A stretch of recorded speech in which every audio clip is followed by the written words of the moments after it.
Salut fans de Yu-Gi-Oh! J'espère que vous allez bien. Aujourd'hui, on se retrouve pour la quatrième et avant-dernière vidéo de comment jouer à Yu-Gi-Oh!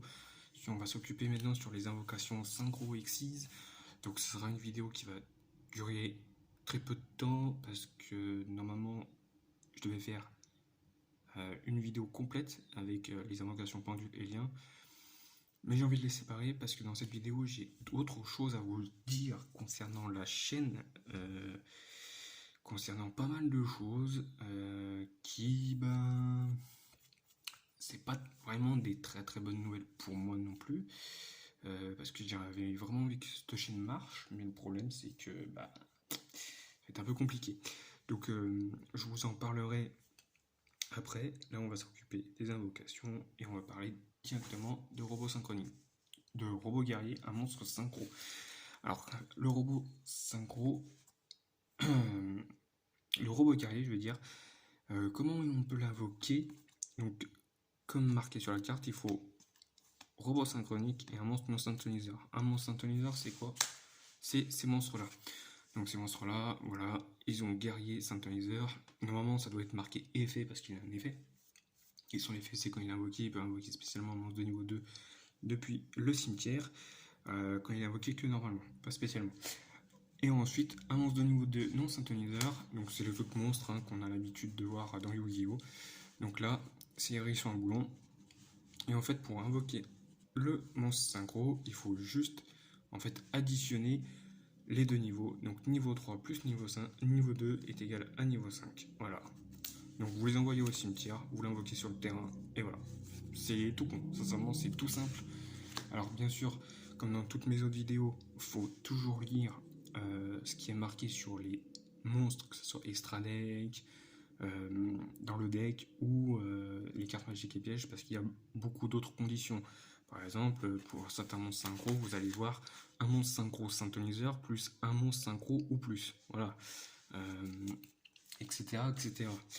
Ensuite, on va passer à l'Exis. L'Exis qui est une des invocations les plus simples, je trouve, dans Yu-Gi-Oh! Donc pour invoquer ce monstre ici, vous voyez, il faut deux monstres de niveau 4. Donc pour le faire, voilà, vous avez deux monstres de niveau 4, vous les superposez comme ça, ou comme ça, vous faites ce que vous voulez avec ça. Et ensuite, vous l'invoquez comme ceci. Et par contre, ces monstres ici, c'est des monstres que j'adore dans l'univers du Yu-Gi-Oh! C'est parce qu'en fait, leurs effets vont durer pour certains, parce qu'il y en a qui sont des effets permanents, mais d'autres, ils doivent avoir du matériel. Alors, les matériels, c'est quoi? C'est les monstres qui sont attachés à cette carte, qu'on a empilés pour pouvoir l'invoquer. Et pour Utopie, lorsque une attaque est déclarée, on peut détacher un matériel pour annuler l'attaque. Voilà. Et quand il n'a plus de matériel et qu'il se fait attaquer, il est automatiquement détruit. Voilà. Et c'est ça que j'aime bien en fait, c'est qu'en gros, chaque monstre Xyz a son effet et chaque effet doit détacher un matériel pour pouvoir activer son effet. Et lorsqu'il n'a plus de matériel, il ne peut plus activer son effet. Donc pour certains monstres qui sont assez forts, c'est pas mal. Mais par contre pour d'autres, leur effet continue même s'ils n'ont pas de matériel. Et ça par contre c'est un peu plus chaud. Donc voilà ce qu'il y avait à savoir pour les invocations synchro et Xyz. Et maintenant on va parler des choses un peu plus sérieuses, un peu plus chiantes on va dire. Je vous avais dit lors des dernières vidéos que les ouvertures de display, de deck vont arriver au mois de juin. Malheureusement, ça va être un peu compliqué. Financièrement, comme je l'ai dit, je suis au chômage, je cherche du boulot bien sûr comme tout le monde. Je me casse le cul à postuler de partout, sauf que ça répond à moitié ou ça répond pas du tout.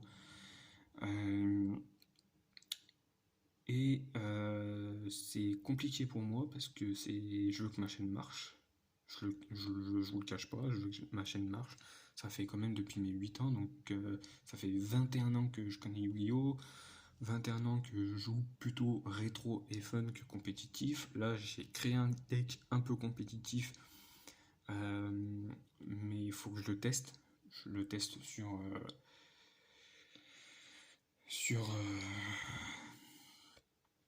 le Yu-Gi-Oh! De Nintendo Switch.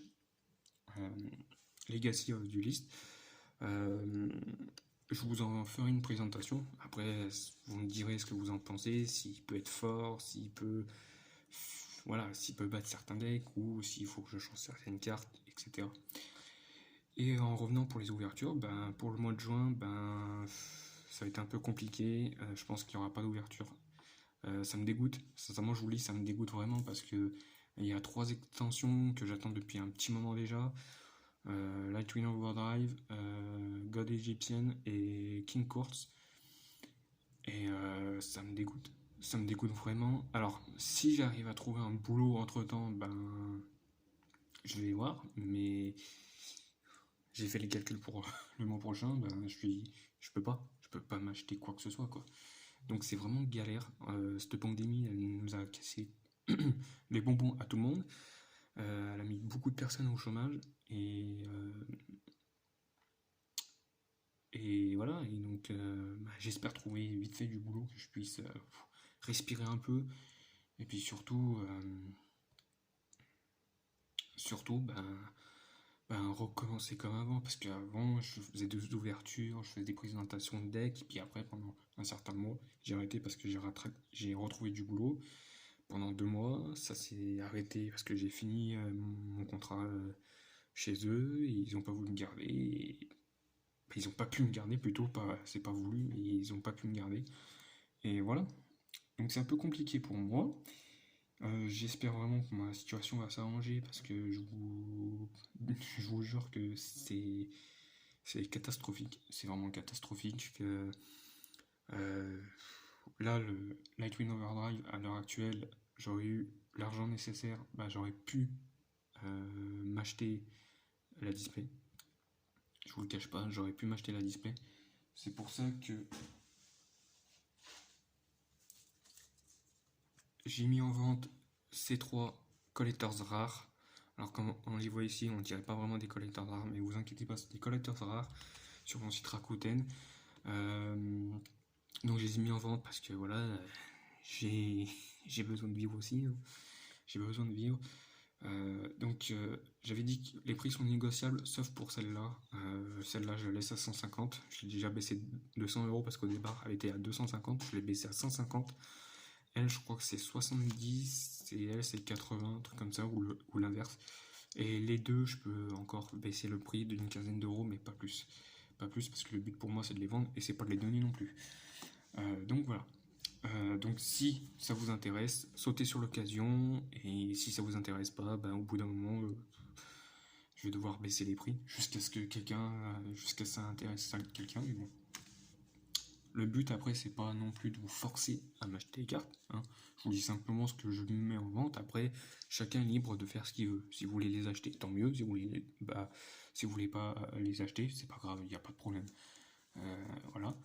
Ensuite, je voulais remercier mes abonnés, les 11, voire peut-être 12, à l'heure où je fais cette vidéo, j'ai pas encore regardé, mais les 11 qui ont rejoint ma chaîne, je vous remercie de me soutenir. Et encore merci à tous ceux qui ont regardé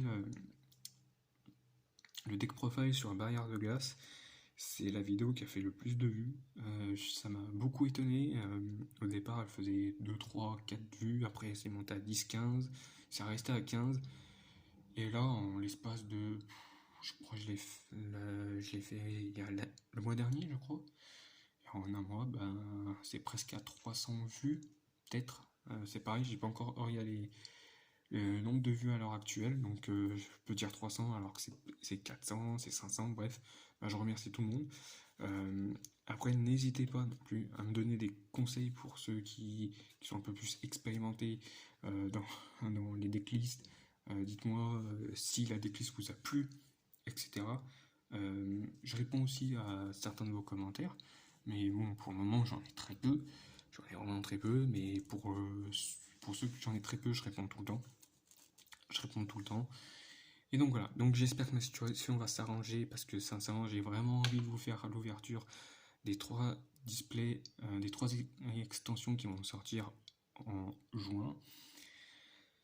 Et si c'est pas le cas, j'essaierai sitôt que j'ai un travail, j'essaierai de me les procurer pour que je puisse les avoir, parce que c'est vrai que les displays de ce type-là, la plupart du temps, bah, il en reste plus beaucoup, donc voilà. Donc j'espère que cette vidéo vous aura plu, tout de même. Et puis nous, bah, on se retrouve très vite pour la suite des vidéos. Et ah oui, j'ai oublié, j'avais une annonce à faire en plus dans tout ça. J'avais une annonce à faire. Je vais commencer une nouvelle série sur ma chaîne. C'est la série des decks de structure, mais les anciens. Les anciens que nous on avait à l'époque. Les anciens qui sont sortis, les deux premiers qui sont sortis en 2002, si je me trompe pas. Donc il y avait le rugissement des dragons et la folie des zombies. Et j'avais envie de vous présenter ces decks, ainsi que les autres. Il y en avait 10 au total, parce que ça s'arrête au 10e. Après, il y a eu d'autres decks de structure, mais c'est numéroté sur les cartes SD1, SD01 jusqu'à SD10. Donc voilà. Donc je vais vous présenter ces decks de structure. Et ça sera pareil si niveau financier c'est pas trop ça, ben il y aura certains decks qui vont mettre du temps à sortir. Et je m'en excuse déjà par avance. Déjà, je sais que les deux que j'ai cités, ils sont prêts. J'ai juste à faire la vidéo et à les uploader. Donc ça sera une fois par mois. Je voulais faire également une vidéo parallèle sur les améliorations du deck pour pouvoir jouer en fun maintenant. Donc bah, c'est pareil. Vu que financièrement je m'en sors pas tellement, bah, ça sera pas possible.